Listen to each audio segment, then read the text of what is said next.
L'Observatoire de Paris a construit dans le centre de la France un ensemble radioastronomique qui est le plus vaste d'Europe. Les radiotélescopes ne voient pas les astres, ils les écoutent.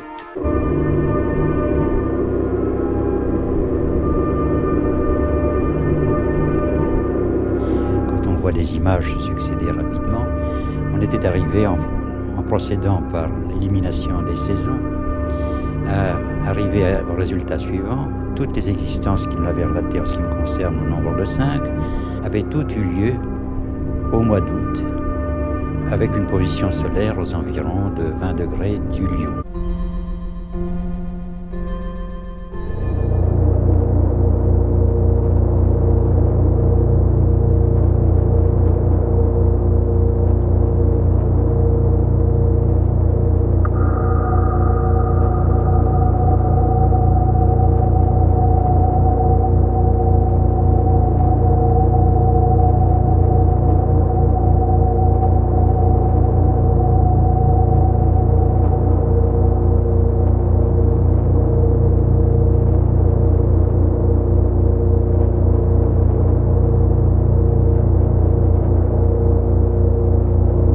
Mais qu'est-ce que nous avons devant nous?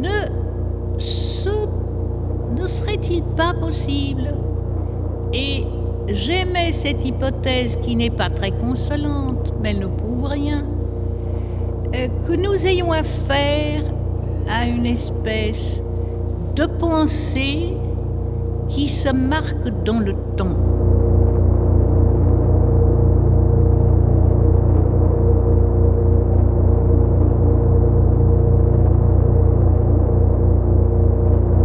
Alors dire qu'il n'y a rien, c'est complètement faux. Dire qu'on sait ce que c'est également très exagéré.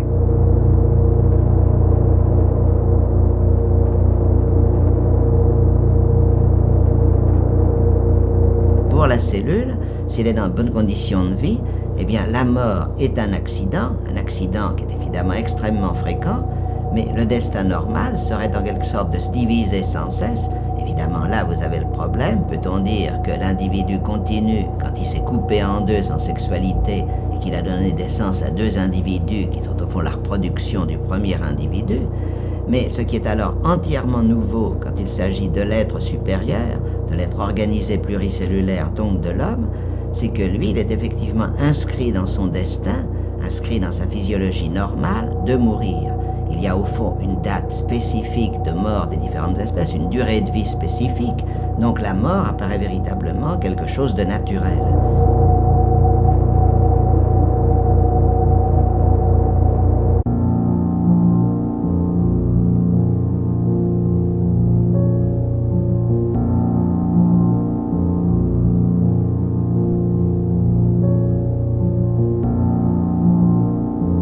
Quelqu'un dont le cerveau est mort et qui est véritablement mort, et quelqu'un dont le cerveau est mort et qui est véritablement mort, et quelqu'un dont le cerveau est mort et qui est véritablement mort, et quelqu'un dont le cerveau est mort et qui est véritablement mort, et quelqu'un dont le cerveau est mort et qui est véritablement mort, et quelqu'un dont le cerveau est mort et qui est véritablement mort, et quelqu'un dont le cerveau est mort et qui est véritablement mort.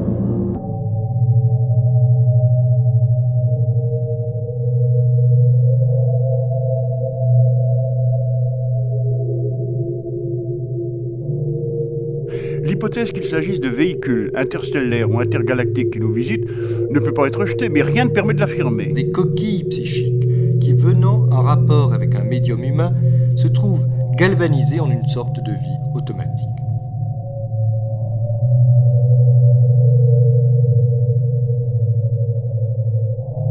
Mon Dieu, quel spectacle!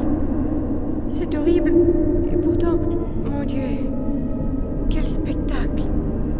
C'est horrible, et pourtant, mon Dieu, quel spectacle! C'est horrible, et pourtant, mon Dieu.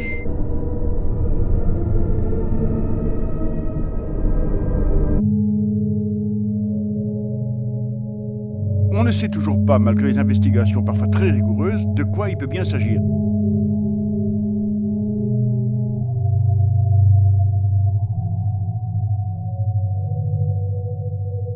Et cette immersion de la conscience personnelle dans la conscience universelle et impersonnelle. Et le mystère réside certainement dans des formes supérieures de l'illusion, la réalité de l'unité fondamentale et unique de toute chose.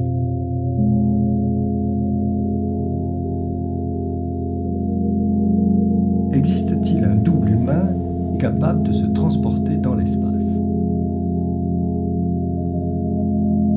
Ce fameux double, qui est une sorte de substantialisation de l'âme, qui ne peut pas être confondu avec le substrat anatomo-physiologique, notamment avec les cellules nerveuses du cerveau, l'anime ordinairement, mais peut en sortir pour aller à distance quérir des informations qui sont hors de la portée des sens normaux.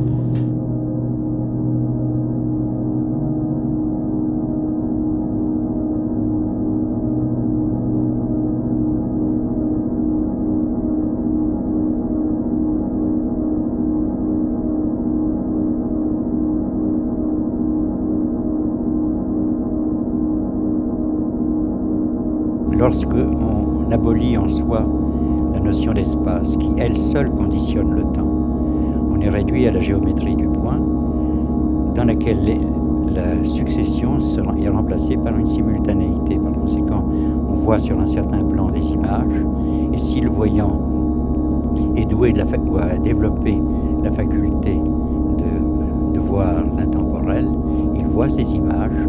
Autrement dit, pour lui, le temps a implosé, car au fond, passer d'une forme d'existence temporelle à intemporelle, c'est comme si le temps implosait pour passer à l'intemporel et explosait pour passer au temporel.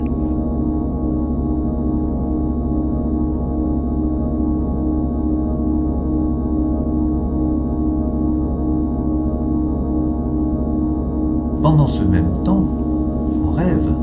Un double gravitationnel trouvait son information vraisemblablement dans l'inconscient par le critère d'objectivité.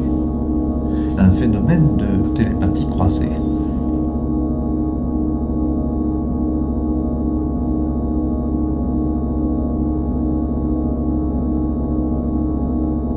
Regardez-moi comme ça gueule, cet astre qui a l'air de crever pour de bon d'une blessure épouvantable. Cette face saignée à mort, avec un énorme caillou sombre en guise de masque, et ces traînées de sanie tout autour. Taisez-vous, Georges, taisez-vous. Et ce fond de ciel, ce bleu surnaturel qui s'obstine à pleuir encore, et là-dessous ce monde blafard, livide, ce fantôme de terre qui va s'évanouir dans les ténèbres.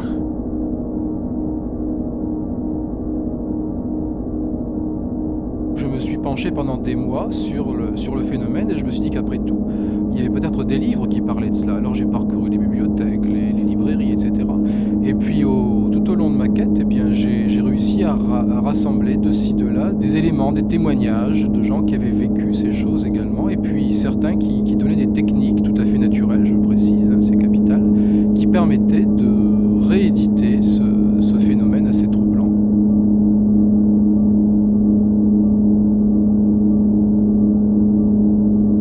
Je suppose que la planète est enveloppée par une force mystérieuse. Un flux d'énergies inconnues.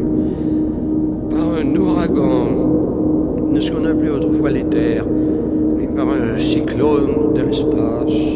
Il doit s'agir d'une sorte de nuage cosmique. Est-ce que je suis mon corps ou est-ce que je suis plus que mon corps, n'est-ce pas ? Alors, à partir de là, on ne peut que s'interroger sur, non pas précisément la mort, puisque théoriquement on ne sait pas ce qu'est l'après-vie, mais sur ce qui constitue la vie elle-même. Et c'est peut-être ça la grande question, n'est-ce pas ?